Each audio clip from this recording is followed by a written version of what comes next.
Hey guys, guy who can't upload more than 3 times a year here. For the past 2 years, silly little loser me has been ranking the games he's played throughout the last year. And yeah, we do in fact be doing that same thing again. The same rules do in fact apply, but the big difference currently is that silly me is writing this video 3 whole ass months ahead of time. I'll elaborate more on that later, but just know a lot of these games were played in the first 8 months of the year. There's some stuff in the latter half of the year, but not a lot because But with that said, yeah, I did play a decent amount of shit this year. A lot old or from a few years ago. Some also came out this year, but regardless, it's time to continue the yearly tradition.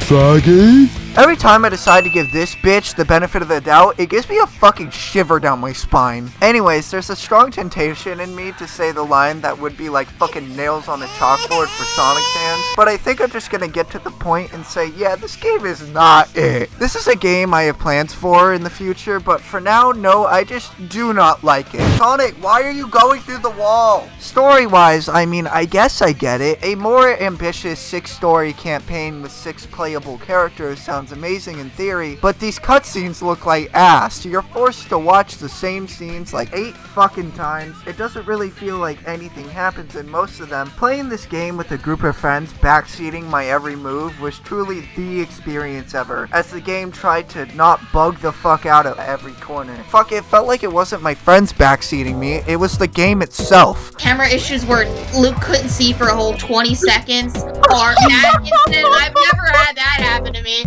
Because I just don't know why it does this to some people. Yeah, Luke? Funny answer. I can't! Is it in the ground? Can you dig there? What? Where the fuck Where is it? is it underneath? Is there a platform underneath there? There we go. That's crazy. Did it just I just want to know where it is at this point. No, wait, no, I gotta see where it is though. Please. Is it that it's back enemy? here. What?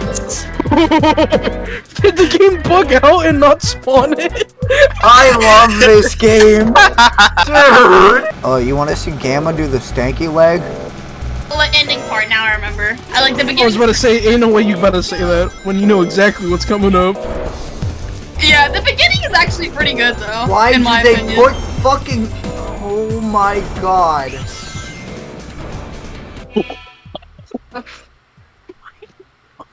Peak gameplay. Hold on. I almost choked on my popsicle!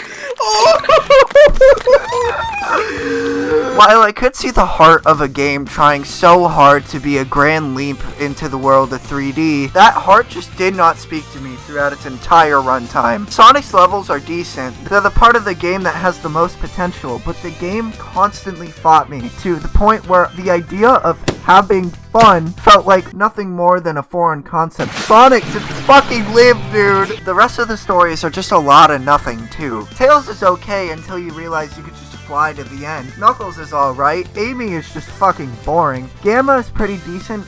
Big is just the band-aid you gotta rip off when you play this game. Holy shit. Huh? All of this for a last story that would be pretty cool, but makes me feel pretty much nothing since the rest of the game made me sound like I was having a fucking mental breakdown for half of it. It sucks because you could tell these developers were trying so hard to create an ambitious game for Sonic's first official 3D adventure. And I know for many, this game is great, but for me, in the year 2023, this game just reminds me of how sad and jaded Sonic as a series makes me sometimes. Good thing Adventure 2 fucking rocks though. Wow, if only there was another set of high-speed platformers that could fill the void that Sonic left behind. And what if they were made by just like one guy?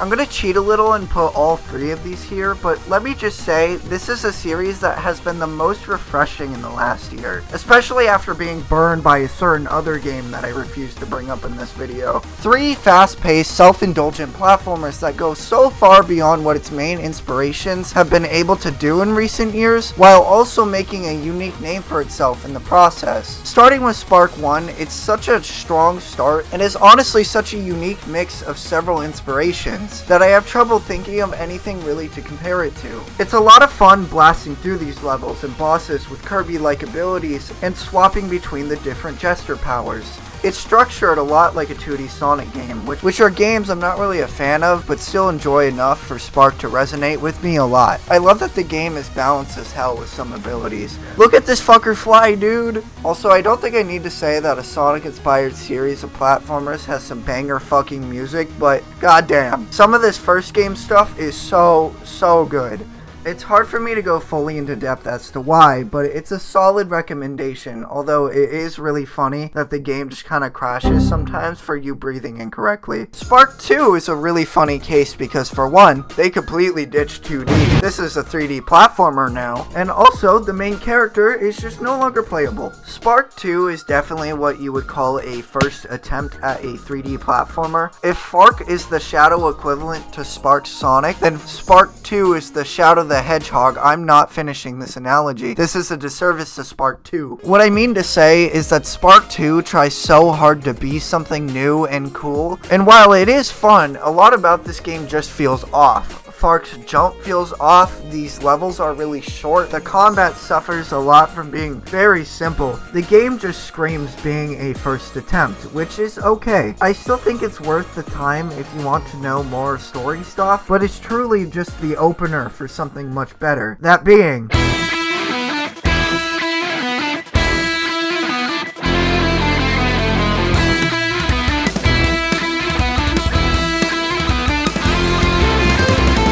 Yeah, this is the game I started with, and my god, what a fucking insane improvement. This is the second 3D platformer Lake Frapard has ever made, and bro cooked! Spark feels better, combat is better, he has new moves, new tech, the story is batshit insane. The game is not very afraid to just throw fucking whatever at you. The level design is much better and longer, it's insane. The only thing I think this game is a step down on is in the final area. Not the biggest fan of this place really, but it is still fun. And then also the music, sadly. None of the tracks in this game really hit that hard for me, but it's still some peak shit. Spark 3 in particular is just so good because it knows exactly what it wants to do and nails its execution every step of the way, while tying up everything in a self-indulgent bow that really isn't replicated by many other games that take inspirations from similar routes. But Spark 3 surpasses those inspirations and has been one of the most refreshing games I've played in a while, and I can't wait to see what this developer is able to do next. In terms of how I'd rank them, they'd probably go something like this. Sorry, Spark 2. God, I can't believe those games were made by one guy, and Spark 3 was his second 3D platformer ever too. Damn. I wonder what other indie devs were up to during this.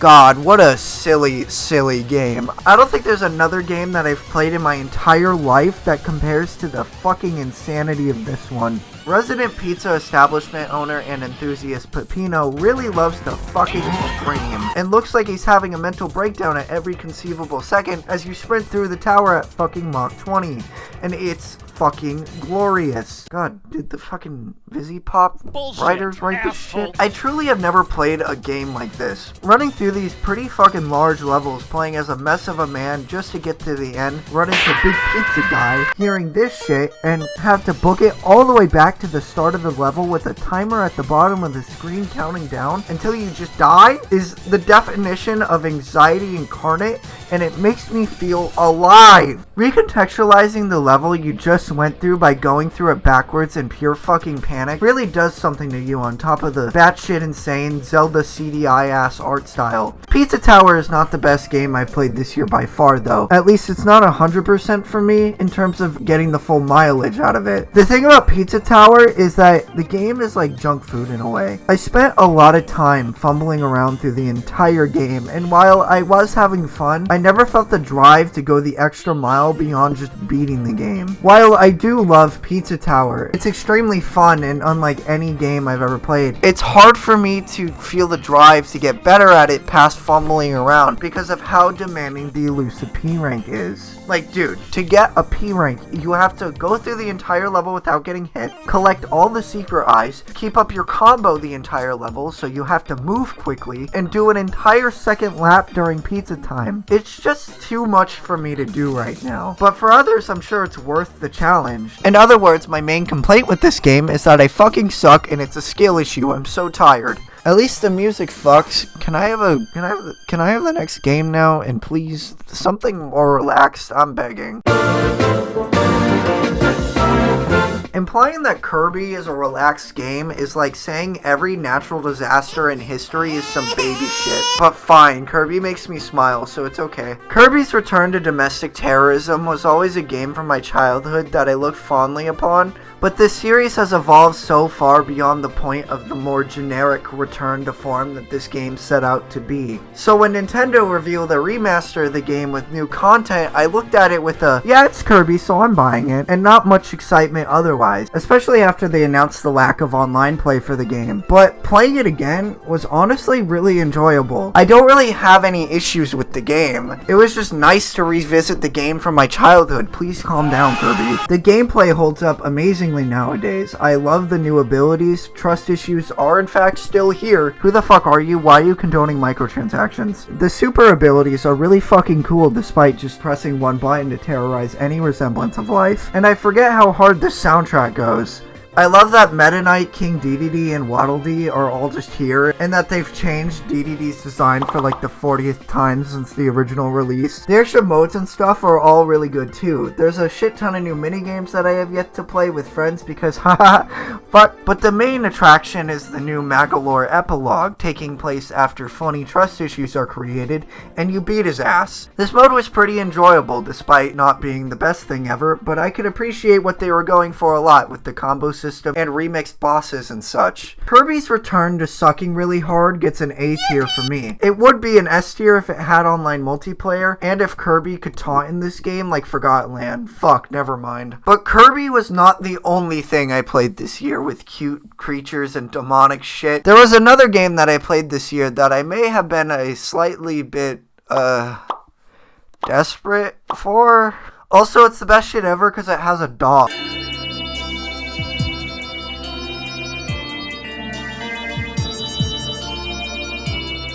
My relationship with this series has been really fucking weird. I've known about it since I first played Smash Bros. Brawl, but got 3 on a whim during some Mario Kart 8 promotion. I really liked the game then, but had little desire to beat it after being terrified by the final boss. But then, when Pikmin 4 was announced to be near completion in that really infamous article in 2015, I was really excited. I'm glad that went nowhere. But now that we're here, 10 years after 3 came out, 4 is here, and prior to release, I didn't really feel much about this game until my friends started playing it, and suddenly I deserved an award for being the most desperate motherfucker ever. But now that I've played it, I don't know, I don't really have a lot to say. This game was just really fun to complete. I have some issues with it. The lack of stakes for the main adventure really makes it hard for me to want to go fast, but seeing big numbers get bigger at the end of the day was enough for me to want to complete every area as fast as possible. The Dandori challenges, multiplayer modes, and side story later in the game also help funny gamer brain be satisfied. On that note, these challenges were really fun, but they also really highlighted the worst aspect of the game by far,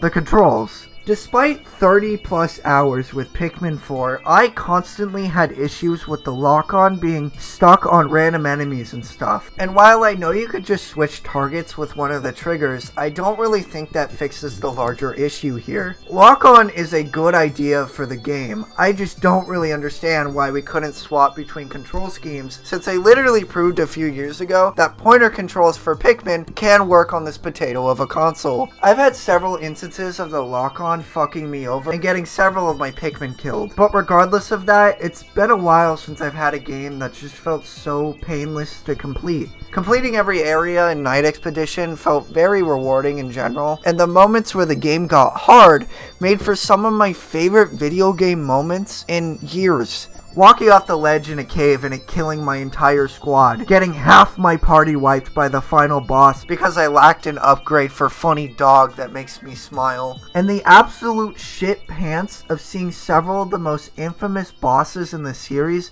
reappear are going to stay in my mind for a long ass time. Also, did I mention this game has silly dogs that you can make big and strong? And sorry, the dog bias is coming in for this one. It's time for some real bias though.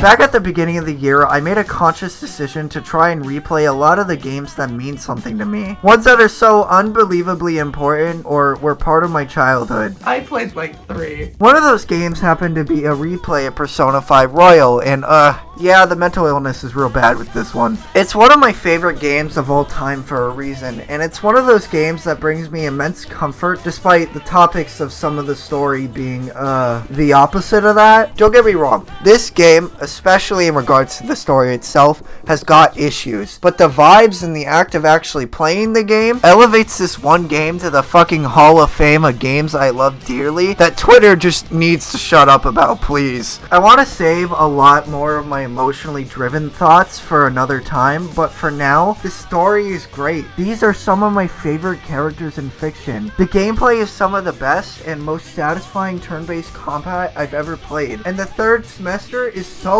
fucking peak. Personal standout characters are Joker, Goro, Robbie Damon, Calm the Fuck Down, Akechi, Dumb Stupid Cat, Ryuji, Futaba, and yeah, like half the cast. I haven't really brought up the social simulator part of the game, and yeah, this is pretty much the reason why I love this game. Balancing the RPG Phantom Thief stuff while also improving yourself in relationships with friends is not only an insane way to incentivize trying everything in the game, but it also makes Persona 5 one of the most emotionally resonant games I've ever played. The presentational shit, like the music and atmosphere, really amplify that fact, with all the things I love about this game just making each subsequent playthrough better and better. I'd love to bring up the soundtrack more, but it's Persona 5, the fuck do you want from me? Of course it's good. On this most recent playthrough though, the game resonated with me in ways that did not happen when I first played the game a few years ago, but I don't have time in this section to fully go into that, so for now, this is one of my favorite games of all time, and it makes me feel a lot of things that most games don't, and for that reason, I think it's pretty special. I also think it's pretty special when Morgana gets fucking kicked. And with that, here's the part of the video where I got a few games that I don't have a lot to say about. But before that, here's the part of the video where I remember to tell you that you should subscribe if you like this video and hit that bell if to be notified when I upload like fucking every 10 months. Super Mario Galaxy. I forgot I played this at the beginning of the year, but I am really not talking about this game because I don't have much to say that hasn't been said. This is probably my favorite Mario game currently, if not top 3 easily, and nails basically everything I could ask for from a 3D platformer. It's a childhood game that I could run through basically any day of the week, you know? So I'm giving this S out of pure obligation. Rhythm Doctor, a sick ass rhythm game that I wish I was good at and had the time time to play more. It is really fun though, watching the game find every possible way it can to fuck with you. And goddamn, this shit gets so hard so quickly. Because I didn't play it a ton, I can't really put it much higher than this though, sadly. The Legend of Zelda 4 Swords Adventures. I played the first world of this game with friends a while ago, and we did intend on playing more, but we just never got around to it. Anyways, this is one of those weird ass but no-brainer ideas Nintendo has done, but in execution, I mean, it's chaotic as shit and pretty fun, but the silly alternate setup we had to get working was pretty okay. I just wish they would try this concept again in a more convenient manner. Yes, I know Triforce Heroes exists. This is a concept that could be so much better though, but it's hard to judge on one world, so here it goes. On that note though, Kirby in the Amazing Mirror. Yeah, I also played this one thanks to it coming to NSO earlier this year, and it's okay, which makes me feel weird to say because Kirby is supposed to make me smile, but the way I played this with some input delay on Nintendo Switch Online was not doing this game many favors. I also am just not really a fan of the more maze-like level design in general. Regardless of that, it's still Kirby and was also decently fun like 4 Swords was, so it's going here too. I really hope Nintendo revisits the whole giving dedicated multiplayer adventures to Zelda and other series though. This can be a lot better, but peak multiplayer was my next game though, aka Omega Strikers. This game was so based, and honestly the most fun I had with the multiplayer all year until certain Squid Game decided to put okay maps in it. But dude,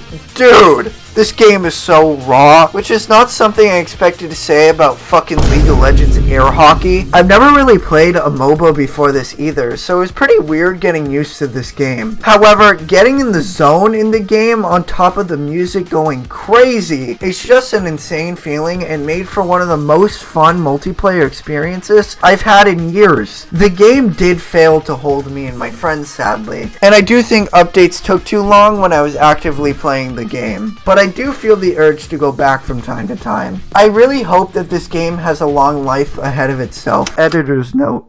Fuck.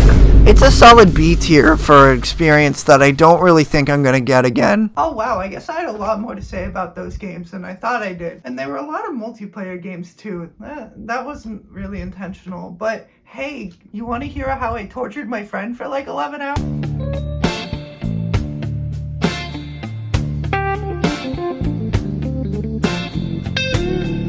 You know, congrats to It Takes Two for being one of the only games to appear in more than one of these videos, and that's because this was my first time actually finishing the game. Back in 2021, I didn't really get more than 2 to 3 hours into the game, but over the summer, me and my buddy used the Friend Pass, and I actually got to finish the game, and after finishing it, I don't really have much to say. I think in general, it's a pretty fun puzzle platformer to go through with a buddy that has a lot of issues that get overshadowed by silly multiplayer nonsense.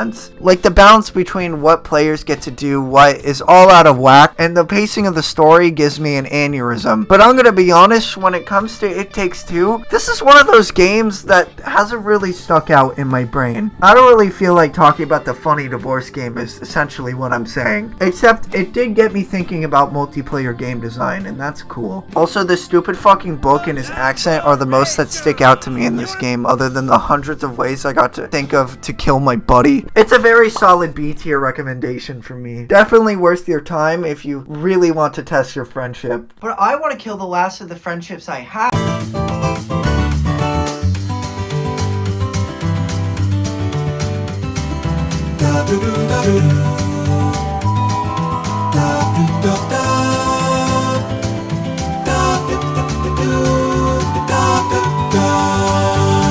I never thought that the best 2D Mario game would be the one where Bowser turns into a fucking LSD castle, but here we are, I guess. Hey guys, resident 2D platformer kinda enjoyer here to tell you that, oh my god, the new Mario game is good? Insane news, I know. I will say that this game could be improved greatly though, and I think you're missing out on it if you play this game in single player only. I got to play the first world and a half or so of the game with my roommate, and this was one of the most fun multiplayer experiences I had this year. And it all stems from the chaos of the game and the tweaks they made from the 15-year-old still new, apparently new Super Mario Brothers.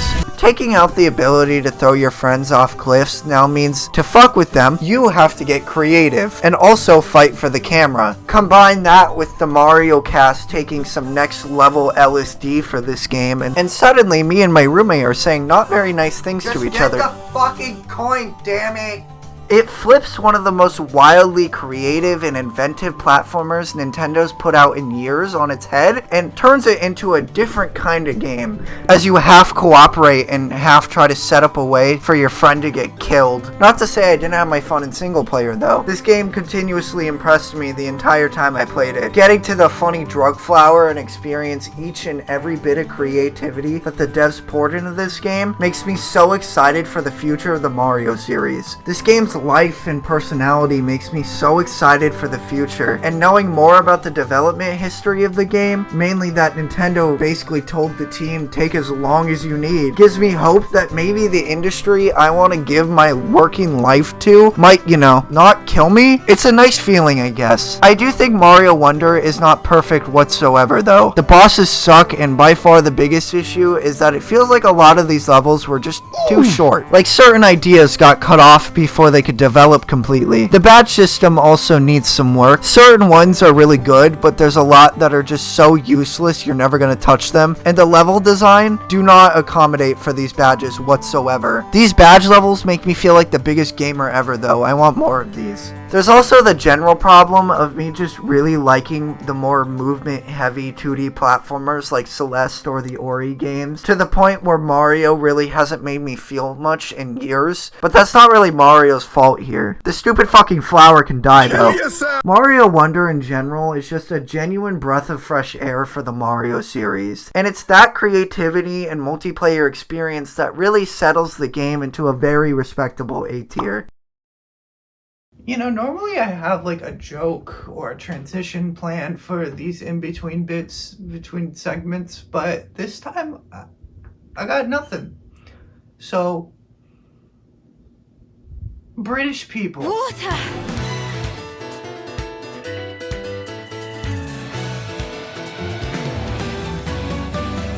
Spoiler warning, but I'm going to try to be as general as I can considering what this DLC is. Normally I don't really include DLC into these videos, but the Xenoblade expansions are essentially just whole ass extra games, and Future Redeemed is no exception. It had a lot to live up to as well. This is the finale to a 10+ year long trilogy of games, all of which means so much to me as well. And after finishing it, I will say I don't think this DLC reaches the heights of the base game, but what is there is so good. Gameplay wise, it's essentially just more Xenoblade 3. They don't really overhaul the combat like they did with 2's Torna DLC. They more so just restrict it a little bit more and give you a few abilities that you don't have in the original game. The side quests aren't as rewarding anymore because there aren't multiple classes that the party can use, but they are still really fun to get lost in and be invested in the world. I will say I did notice that this DLC has a bit of bullshit later on in terms of difficulty. The DLC really shines the most in its story and characters though. I fucking love Matthew. Bro does the rawest shit, and also he's just a silly guy. That is a child, dude. Seeing the harem protagonist himself become the more stoic type and try to understand Glimmer was great. I wish they had more time to explore that. Same goes for Shulk and Nickel. But the story that is here is great. It's such an amazing endpoint for the series, turning the original Xenoblade Chronicles 3 into something more of an epilogue for the series. This DLC is absolutely not perfect. It drove me fucking crazy during some of the bullshit points, but I cannot wait to see what these developers do in the future with or without the Xenoblade name, and also how fucking mentally ill they can make me.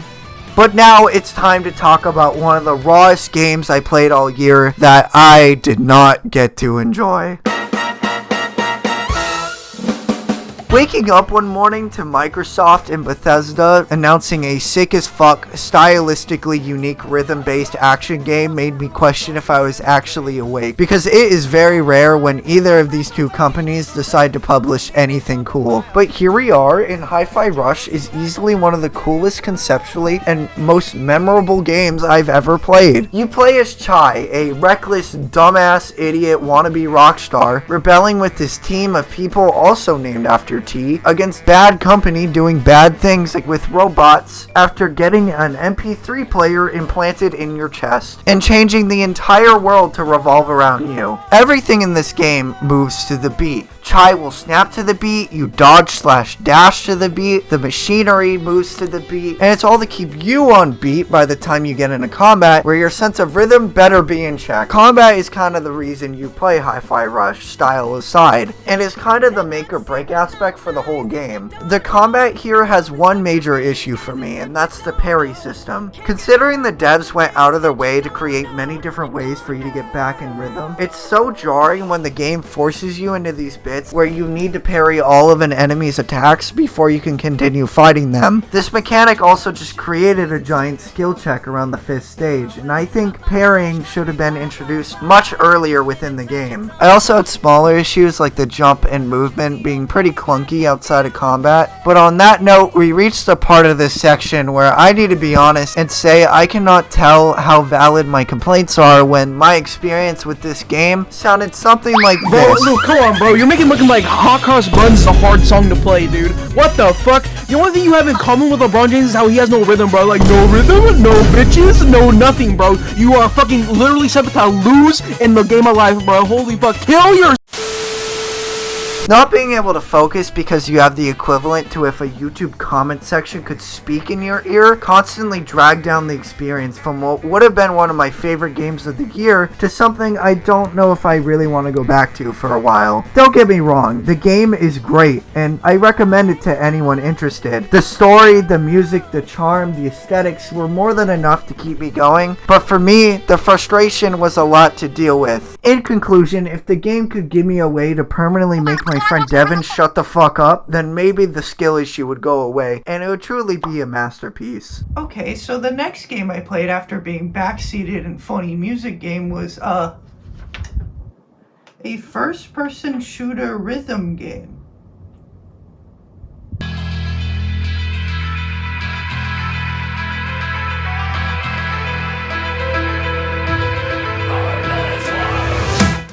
I don't know why my dumbass thought it'd be a good idea to go from sucking ass at a rhythm game in a genre I'm bad at to one I'm even worse at. But you know, we make bad choices sometimes, and that's okay. Also, this is not at all a game I typically play. A dark, gritty shooter with metal music isn't exactly something I seek out very often. A high-action first-person shooter where the music changes dynamically by timing your shots and reloads to the beat was not exactly something I had on my checklist to games to play this year, but dude, this game was raw as hell. I could not tell you what this game's story is about. I was really just focused on grab gun and kill until hype as hell 16 combo and hearing music go. Getting lyrical themes from various metal vocalists such as Dark Tranquility, System of a Down, and Arch Enemy as a reward for playing well turns Metal Hellsinger into a fun enough FPS to one of the most fucking cool games I've ever played. This shit makes me feel alive when it gets going, man. It's so cool. I don't have many issues too. Kinda like Hi-Fi Rush, I had the same difficulty issue, but mainly because this game is naturally just pretty damn hard. It's honestly nice that the game is pretty fair, but I won't lie, sometimes the bullet hell felt a little too... Yeah, no, this is a skill issue. I'm going home. The one thing I will knock this game for is that it did fail to grab me in terms of replayability. I don't really feel the drive to go back for high scores or to use different weapons, but regardless of that, what I did play was great and one of the most raw games I've played in a while. And for that, it gets a respectable B tier, and that's only because I can't listen to the soundtrack on Spotify. And now it's time to talk about a game that doesn't really need any introduction. If you're a Nintendo fan, this is the game that likely defined 2023 for you, especially after 4 long years from reveal to release. But would you believe me if I said it hit me in a way that's been very different than most? The Legend of Zelda Tears of the Kingdom is the most obligatory 10 out of 10 game I've ever played. And while that sounds inherently negative, I want it to be known that I appreciate so damn much about this game and what it means for this series. I love the new abilities Link has at his disposal. Being able to create anything you want essentially and approach any situation in hundreds of different ways is one of the most gratifying gameplay experiences I've seen in the medium. It allows for essentially breaking any part of the game in half. It truly feels like you can do anything in this game, and I really appreciate that aspect, just like the internet did with the crucifixion of koroks and torture devices. The open-ended design to puzzles made for the most memorable experiences looking back at my time with the game. The sky, depths, and new additions to the overworld made the exploration part of the game really fun in general. I fucking shit my pants when I had the Gloom Hands run after me for the first time. They're so terrifying. Unrelated, but the Kogera fight blew me away, dude. The music is so hype, and look at this, dude! Despite its many flaws, I love this game's more focused narrative. It's so nice seeing this team more happy to flesh out this world and the characters for once. Even the smaller details, like how the music is much more lively this time because you're no longer alone, it all makes for an extremely immersive experience. But despite everything, I still ended up wanting to be done with this game by the time I finished the 3rd dungeon. I don't know if I just got burnt out, but at some point I realized I just wanted to beat the game and move on. The magic I was feeling began to fade, and I started to wonder what exactly happened to want to end the experience so early. I just wasn't seeing or feeling what other people were, and I didn't fully understand. But now, looking back, I realized that the true magic of Tears of the Kingdom is that no one's experience with the game will ever be the same, and that is okay. Talking about this game is something I've been dreading, if I'm honest. I loved the game, but that last 10 hours or so of me finishing it just to finish, it really did make me question my thoughts on the experience as a whole. I also just don't really have much new to say. It is the Legend of fucking Zelda. No shit, it's good. But in general, I think it's easier to say that the experience I got was something far more satisfactory for me personally than trying to complete everything and nitpicking every single detail. This game is not perfect. It never will be perfect. But the experience and memories it gave me were nothing short of an obligatory 10 out of 10.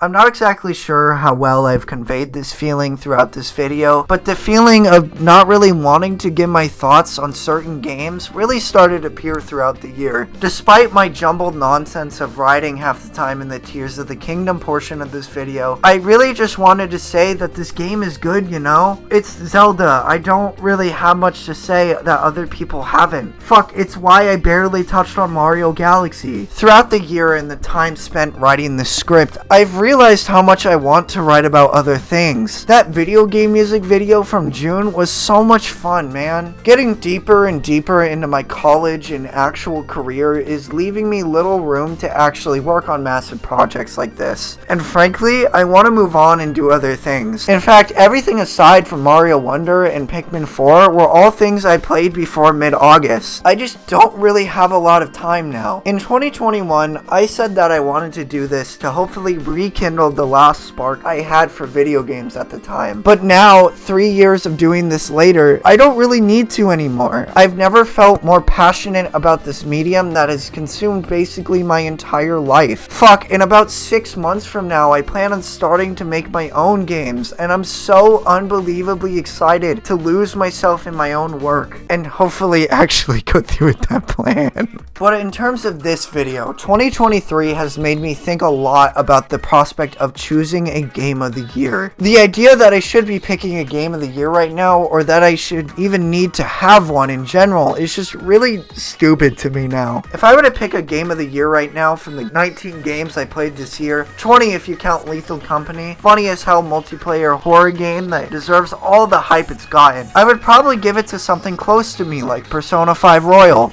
But that feels like a cop-out, you know? No game this year has really touched me like the ones in the past did. And that's not a knock on anything I've played. I loved a lot of the stuff I played this year. There was a week in October where all I did in my free time was play Pikmin 4 to completion. But I hesitate to slap the arbitrary as fuck game of the year label on it because everything else I enjoyed a lot excelled in the same way that Pikmin did. Bark's little series was fun as fuck. Omega Strikers was some of the most fun I've had in an online multiplayer game in a while. Mario Wonder was so creative in the chaotic mess I needed. Metal Hellsinger made me feel fucking alive. You get the point. And for Zelda, because I didn't mention it, I'm so excited to see what this team does next. Tears of the Kingdom's very existence will always amaze me. And Zelda aside, my 2023 was just insane for games in general. Xenoblade, for God's sake, had its trilogy end this year, man. That's insane, and I'm still sad. If you never got to play the Xenoblade franchise, Pikmin 4, the Spark trilogy, Hi-Fi Rush, Metal Hellsinger, or Pizza Tower, I implore you to play all of them if they interest you. All of them kicked so much ass and made me feel like a fucking capital G gamer. I guess what I'm trying to say is that, video games are pretty fucking cool, man. I don't really see much point in sticking a label on them anymore. I want to continue on celebrating the games that mean so much to me and understanding why they are the way they are, but I no longer need the yearly dunk on Sonic, as fun as it might be. I can just do an hour-long dunk on Sonic. I may have been able to choose a game of the year in the past, but this time, my game of the year doesn't